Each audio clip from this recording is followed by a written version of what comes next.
Thanks so much for the invitation. I'm very happy to be here. Thanks to Jasmine also and to all the academy that were hosting us these days, that we were doing a workshop with the students from the Kunst Academy in Münster. That's the main reason why I'm here, and I thought I can use the opportunity to also give a presentation about my work.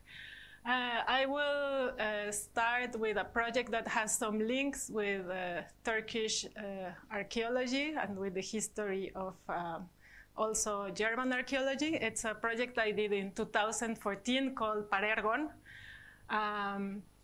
It was done in a place called Hamburger Bahnhof. It's a museum in Berlin.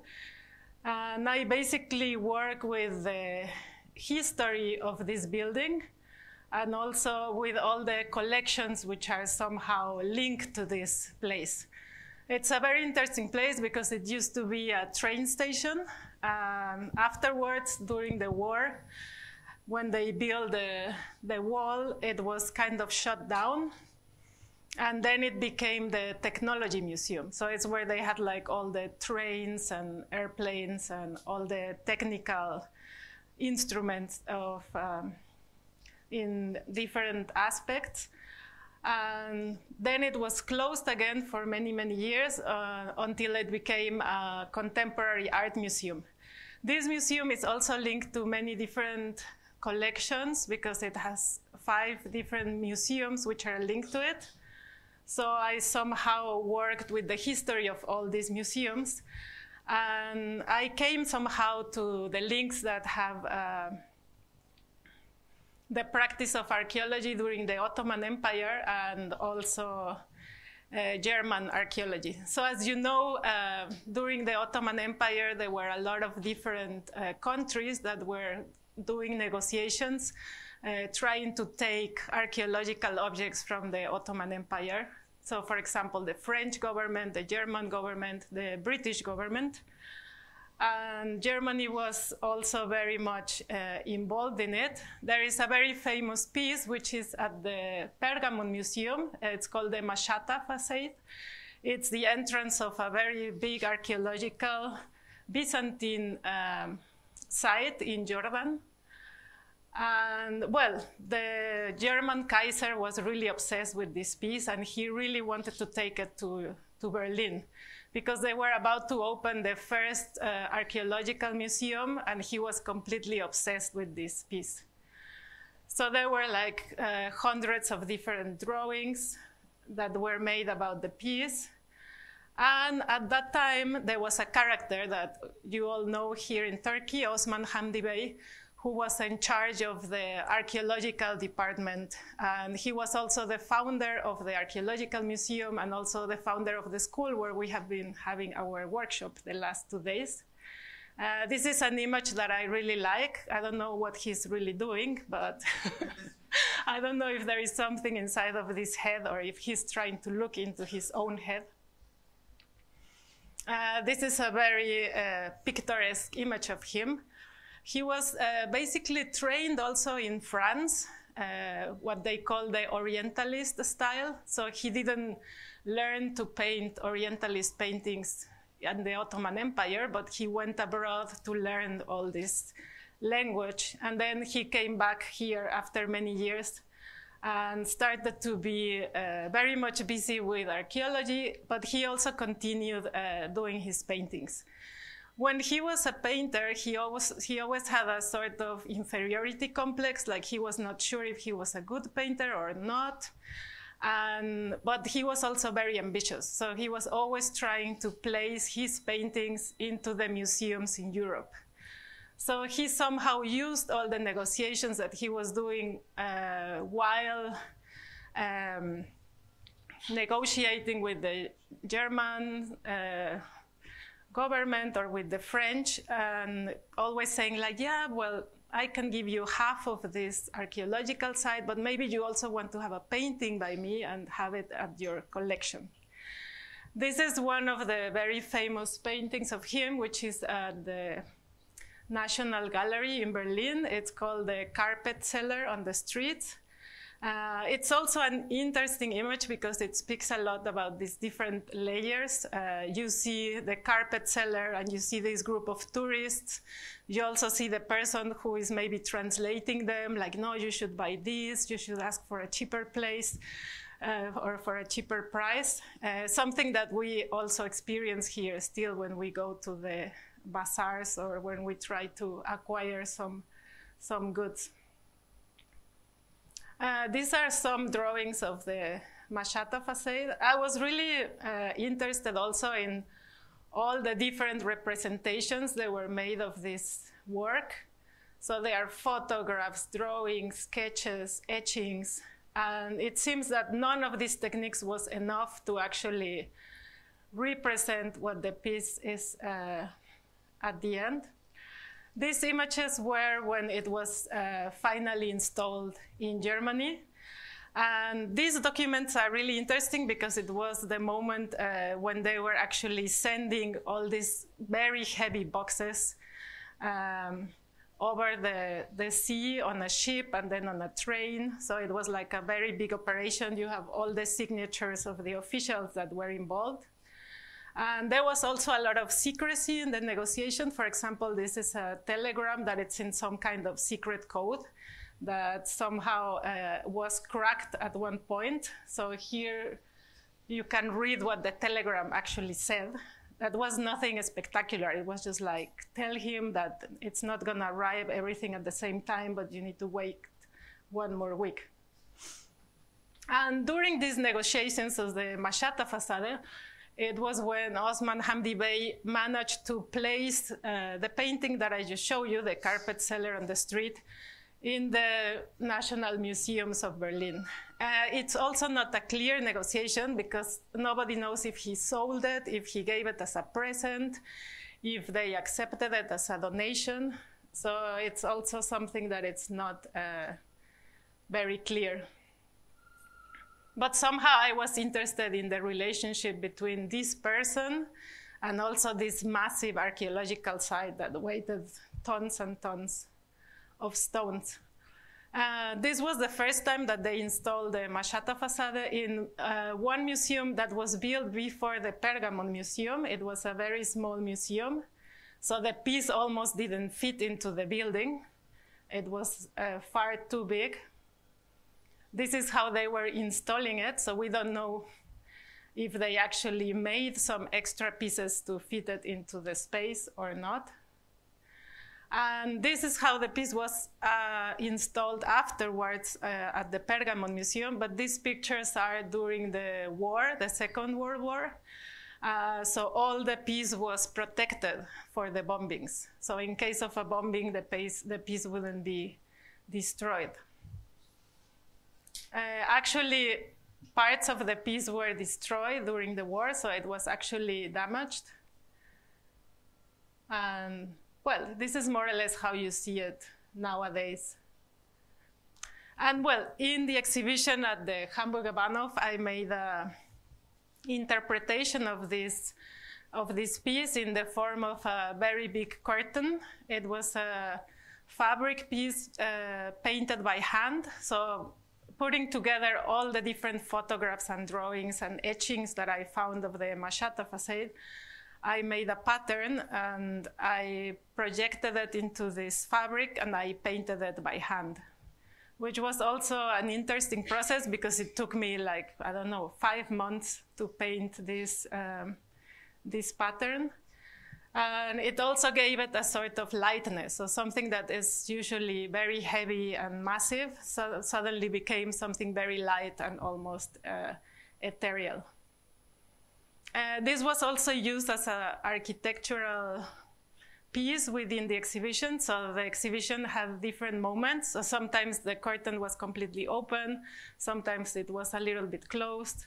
And just with these very soft movements, the whole layout of the exhibition also changed. It was also interesting because it was a curtain, so it has the folds. So I actually needed to paint the piece twice as big and distorted. And then when you hang it and you have all the folds, then it's like an optical illusion and it looks like what it's actually now.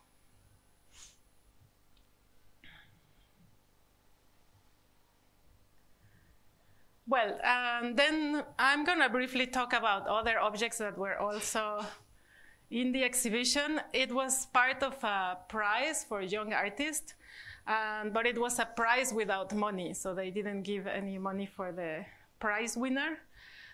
So I somehow wanted to use this exhibition as a machine that would use the money to feed the institution. So all the money was used in loans and in negotiations between them, but everything stayed inside. So it was like a kind of machine eating itself. So I was very lucky to also have the painting by Hamdi Bey, for example, in this structure that was actually coming from the collection of the Technical Museum, which is now in another location. It was a structure usually that they was used to put the tickets or the timetables in the train station. I used it as a kind of pinboard where I had like all the images that were part of the process of the exhibition. This was the painting by Hamdi Bey. It was also interesting because it's very precious and it needs to have a microclimate that this museum doesn't have. So they needed to build like a special box inside of the box that had a chip inside, and this chip was connected to the other museum. So there was a person like constantly seeing if the humidity was correct and if the painting was fine. So it was also looking at the difference between how we treat contemporary art and how we treat a painting that is considered as a precious object. This piece is by Otto Baum. He was a German sculptor. This is not how he wanted the piece to look, but during the Second World War, this piece was part of the Untitled Kunst exhibition, so it was part of the works that Hitler considered as forbidden, and it was somehow hidden in a cellar in a building. This building burned down, and in 2003 they were doing some excavations in Berlin to do the subway, and they discovered this piece, but it was like completely damaged. And the restaurators and the archaeologists, they decided not to clean it. They decided to leave it like this as a kind of reminder of the war and the destruction. And it's called the Standing Girl. So all the works that you see there are somehow leftovers of things that were part of other museums. Those tables are also part of the Technical Museum. These sculptures belong to a sort of cemetery that it's in Berlin, and it's a cemetery where all the rejected sculptures live. So all the Stalins and all the Hitlers and all the things that nobody wants to see and nobody wants to deal with, they end up in this kind of sculpture cemetery.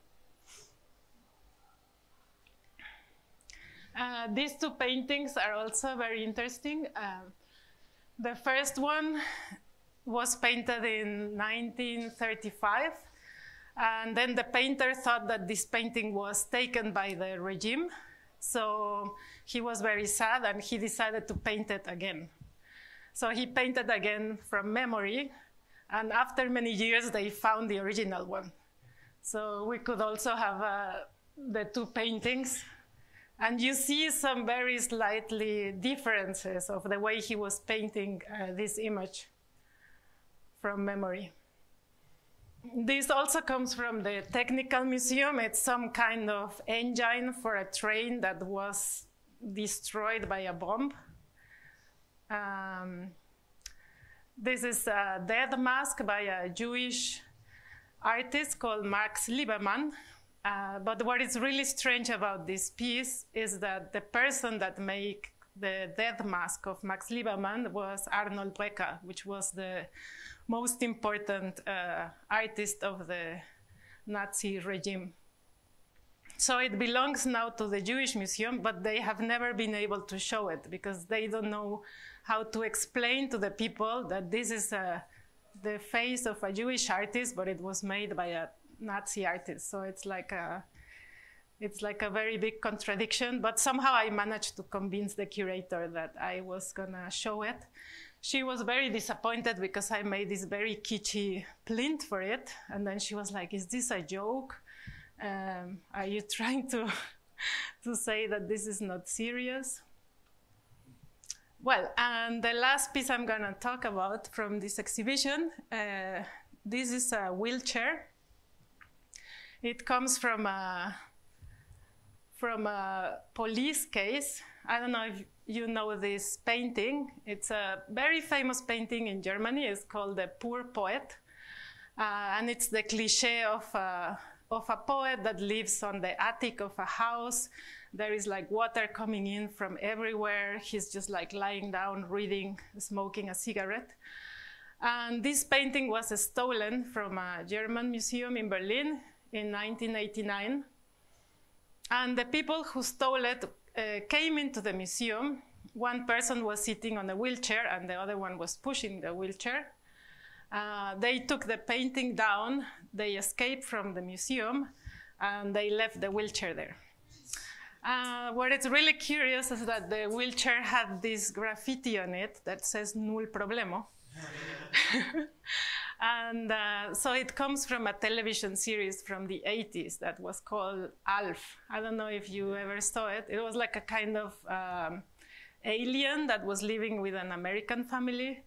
And every time there was some situation in the house, Alf will say, "Null problemo," like no problem. After also a lot of research into all the history of Alf, I realized that the number that is on the right of the wheelchair refers to one chapter of Alf where he's actually learning how to paint, but he's a very bad painter. So we don't know if this theft was actually a work of art, a performance, or what actually happened, but the painting has never been found again. These are some articles I found in the newspaper, and these are some images I got also from the police. I went to talk with a special detective that is specialized in art crimes in Berlin. He has all his office with fake paintings from Kippenberger and from very famous artists. And I wanted to have the wheelchair to put it in the exhibition, but they told me that the case was closed and the evidence was destroyed. So I somehow needed to find a wheelchair that had the same characteristics. It was like a wheelchair from the 80s that was red. So I found it in Poland, so I went to pick it up there in a village. And then I recreated the cardboard piece that says "Null Problemo." Here you can clearly see the scene of the crime. So there, like the place where the painting was hanging. I don't know if they also stole something because there is like another caption on the right. I never knew what really happened with this. But well, these are the images that the police took of the crime scene.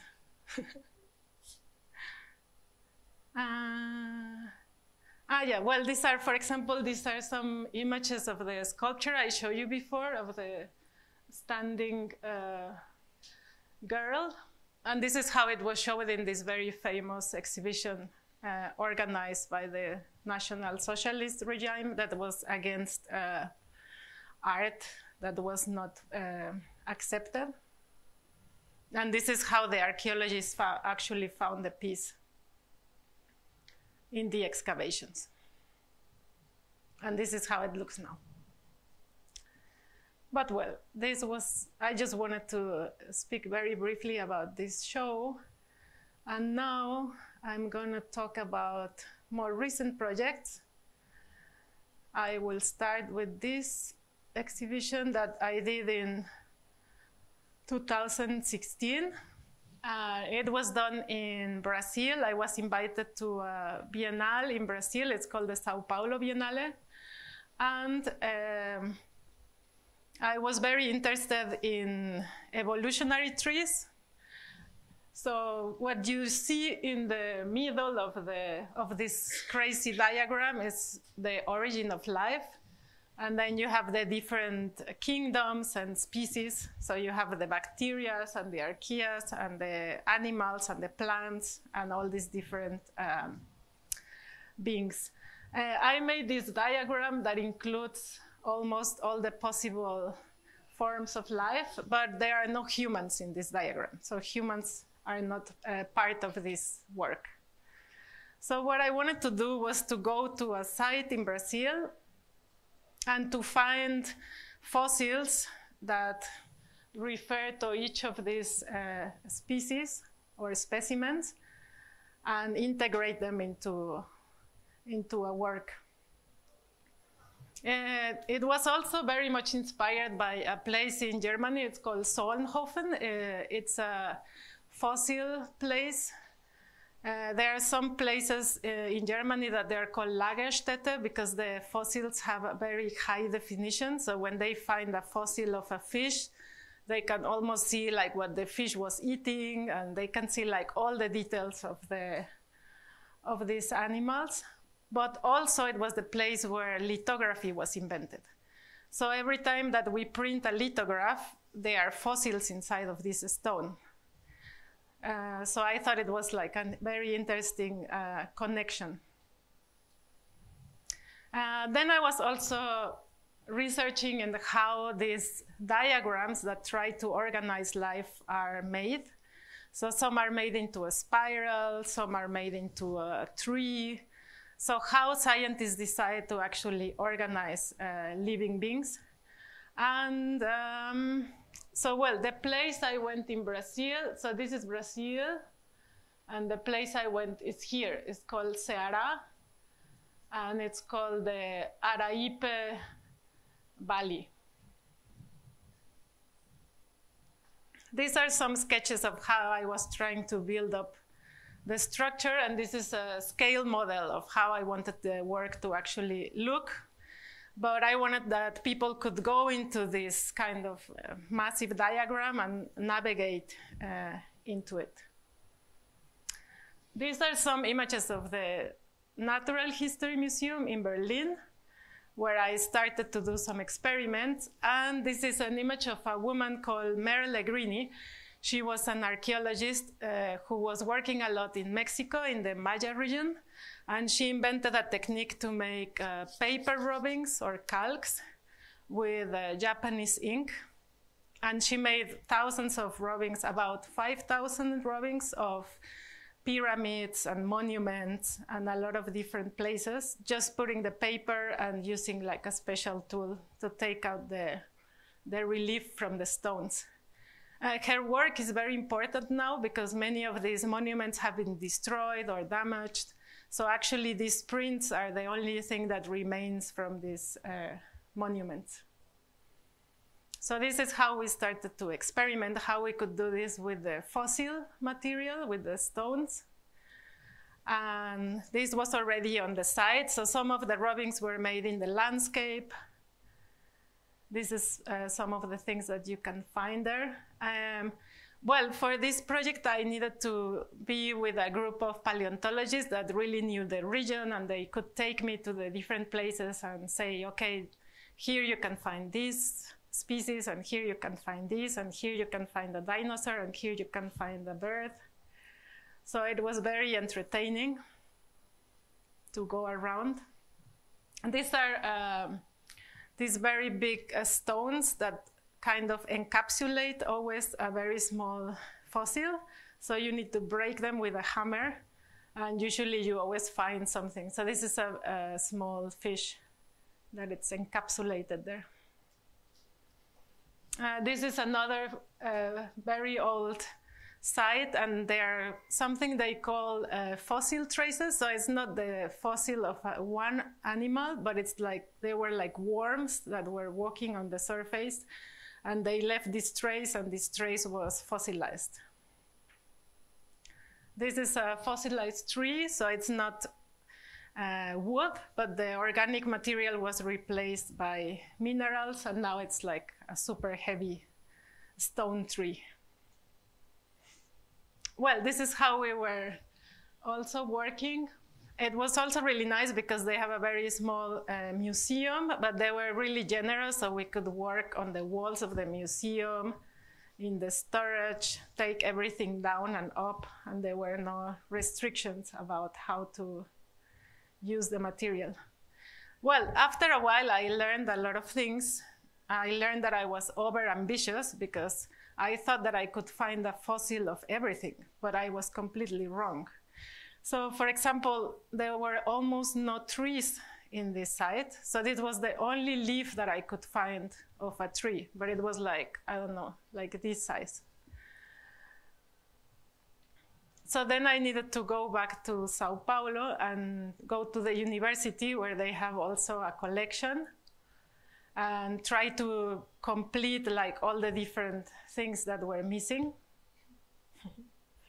These are, for example, replicas. They are copies of fossils. They are not real fossils, and they are coming from Australia. They have to do with the show that I will show you next.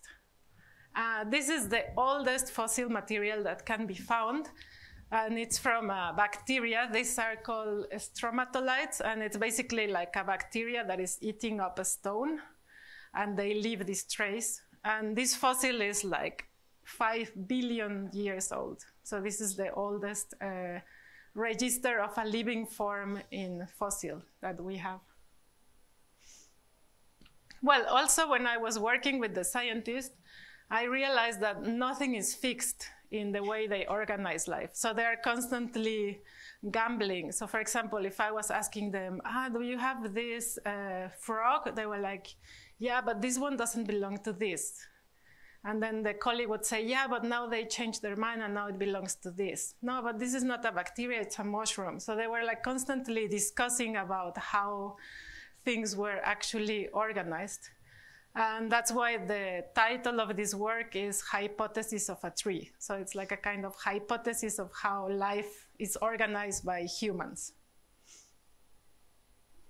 Well, this was already in the space of the Biennale when we started building up the structure. The structure was made out of bamboo because it's a material that it's used a lot in Brazil to make houses, to make also vernacular architecture. It's a light material and it's easy. And this is more or less how the whole structure was organized with the different rubbings. When a paper is very short, it means that this specimen is very old. And when the paper is very, very long, it means that it's closer to us. So this is more or less how it was organized in terms of space and also in terms of height. These are some examples of the different rubbings that were done. And also in the center of the piece was this diagram that I showed you at the beginning. So it was somehow also the caption of the work. So you could somehow place yourself and say, okay, these ones are this and this and this and this. Also, I must confess that many things I couldn't find a fossil. So because, for example, there are some mushrooms or jellyfish. So there are a lot of specimens that they don't leave any fossil trace because they don't have a bone structure, so they just disappear. And for those, I needed to kind of invent an image. So I made rubbings of walls or pavements or whatever I could find in the landscape.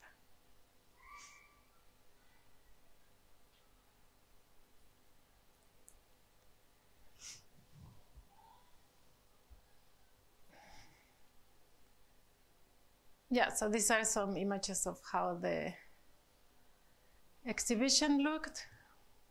And then, well, I just wanted to show you something before I start.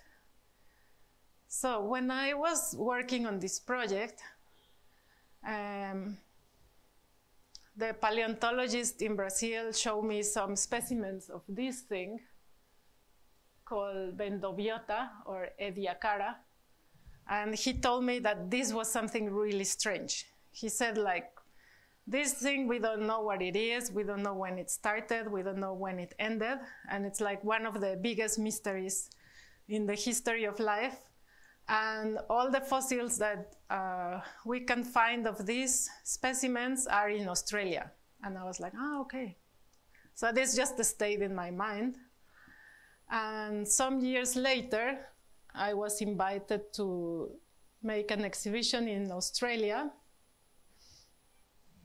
And then I was like, but I remember these strange things. Maybe I can go there and make a project about them.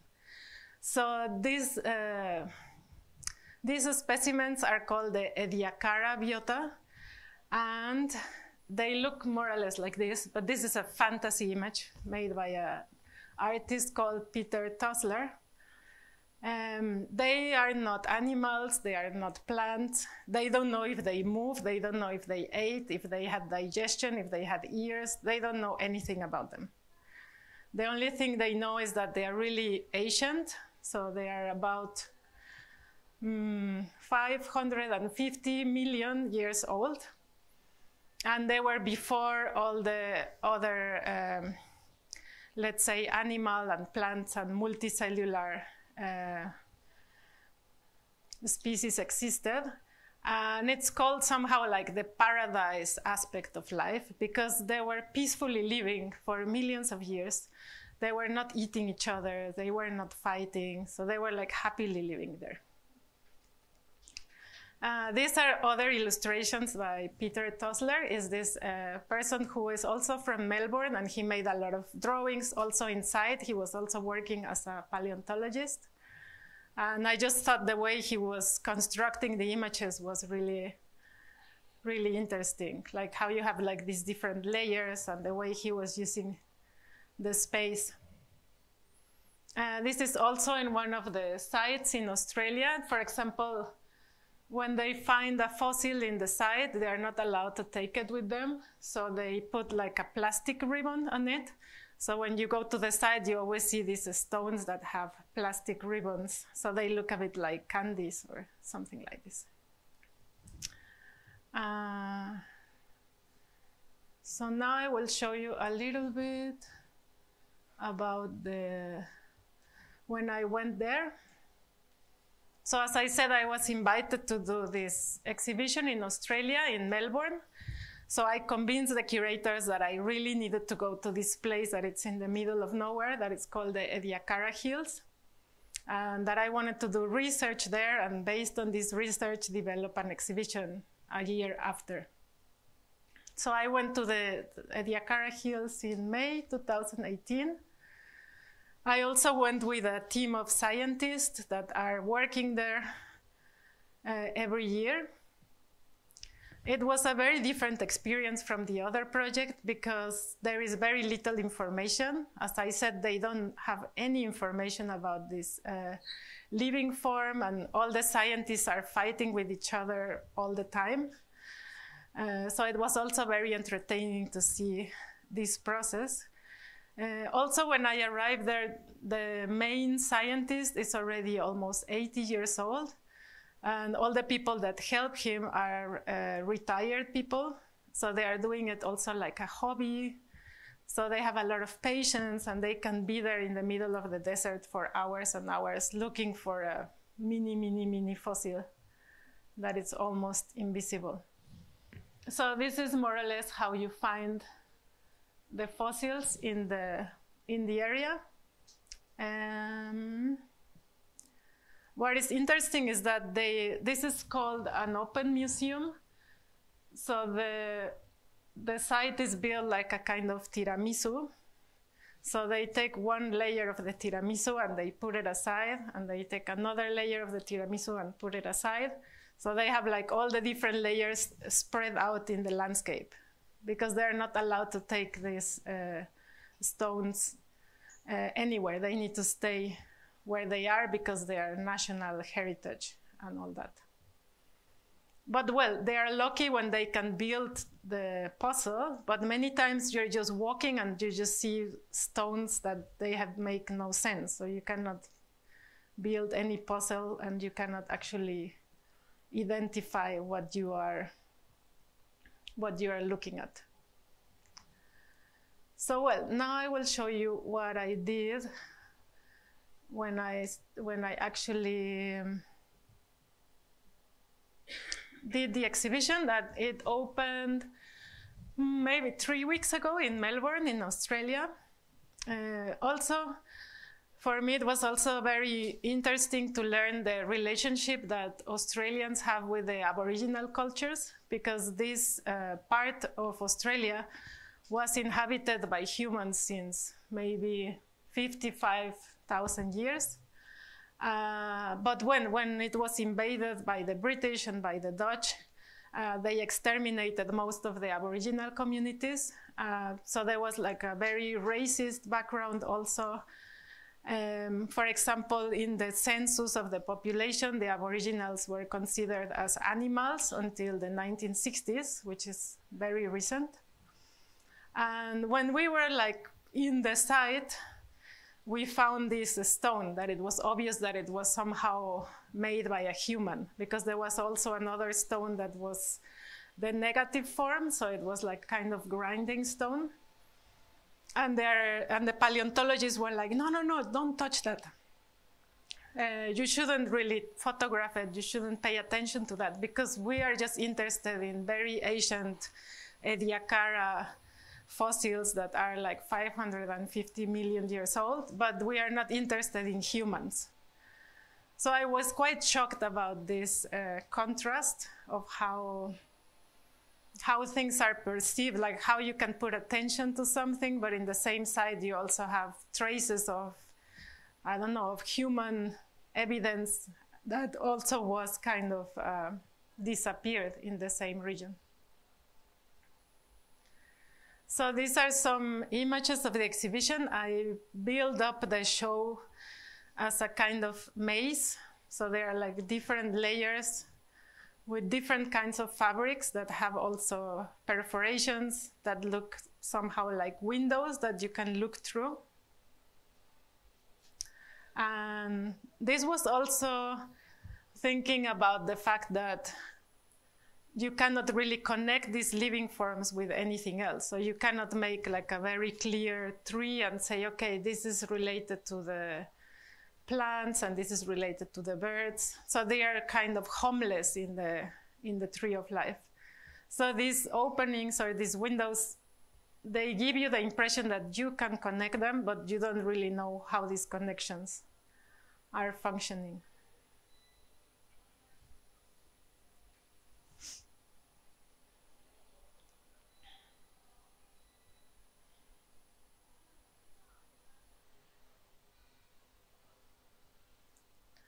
This, for example, the image that it's on the front comes from a gum tree. So all the eucalyptus trees come from Australia, most of them. And it was a very beautiful tree that was almost silver. So the whole surface of the tree was silver.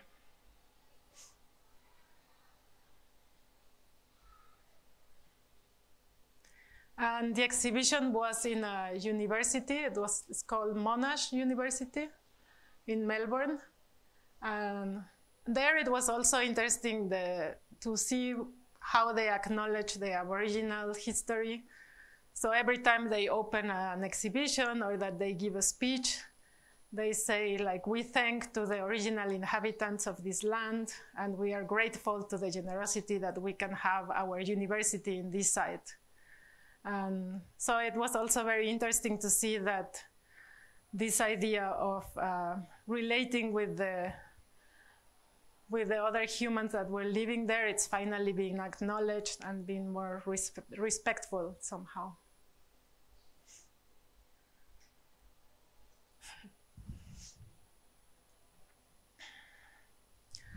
So yeah, what you see there, sometimes they are windows and sometimes they are reflections. So it was something that you really needed to kind of walk around to have an impression. Some of the textiles were like this kind of sportswear textile that has a lot of small perforations, and there were other textiles that were more like a mesh, and other textiles were just flat surfaces. So I was playing with these different qualities of the materials to make this environment.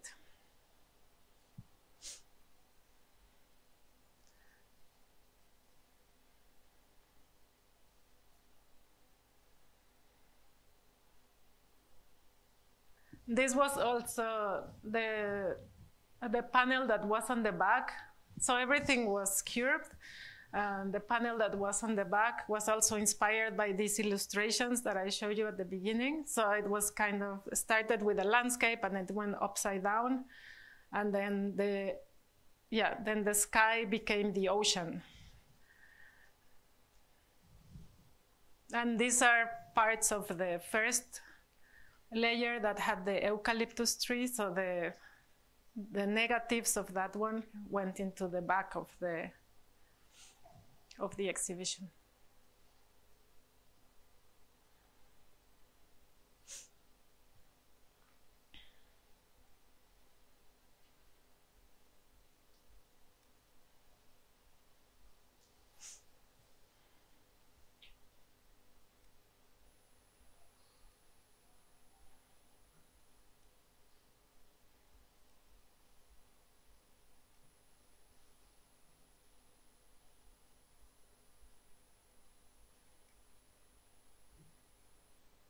And then, well, imagine that the main space is very long, like this, and then there is a corridor in the middle, and here there are two spaces.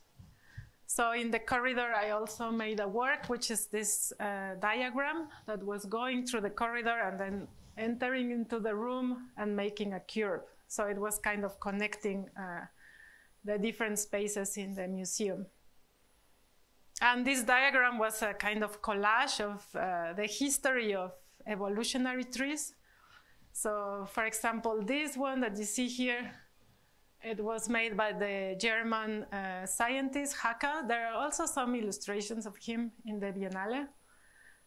So this was one of the first trees that has this theory that there is an origin of life, and from this origin of life, things start to branch out into all the different kinds of living forms. But it was also mixed with other diagrams that I found which are more contemporary. This one is something I really like. It was a drawing that Charles Darwin made in his sketchbook. And it was the first time he thought that life could be organized in a tree shape. And on the top of the diagram, it says, "I think." So it was like, maybe. And then he made this small drawing. I think it's a very nice, I don't know, when you see how an idea actually changed the way we see the world. Yeah, and this was more like a psychedelic collage of the Ediacara, and like this idea I was telling you about the tiramisus and how everything is kind of layered up.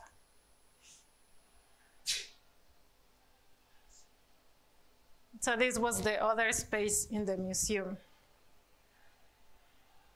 And at the end of this textile piece was also a diagram of my own exhibition. So you also see how the exhibition was actually organized.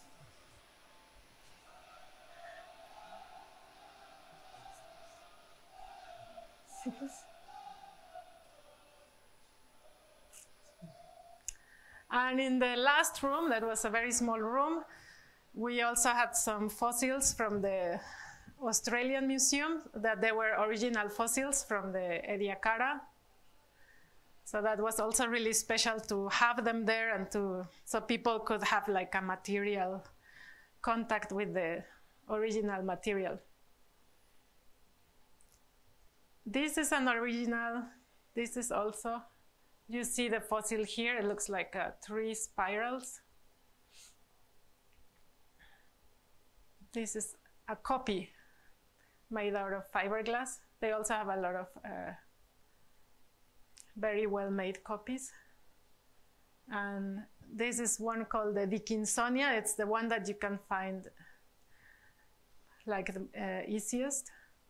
And this is also a copy, for example, of the original fossil. yeah, so that's more or less what I wanted to share with you today.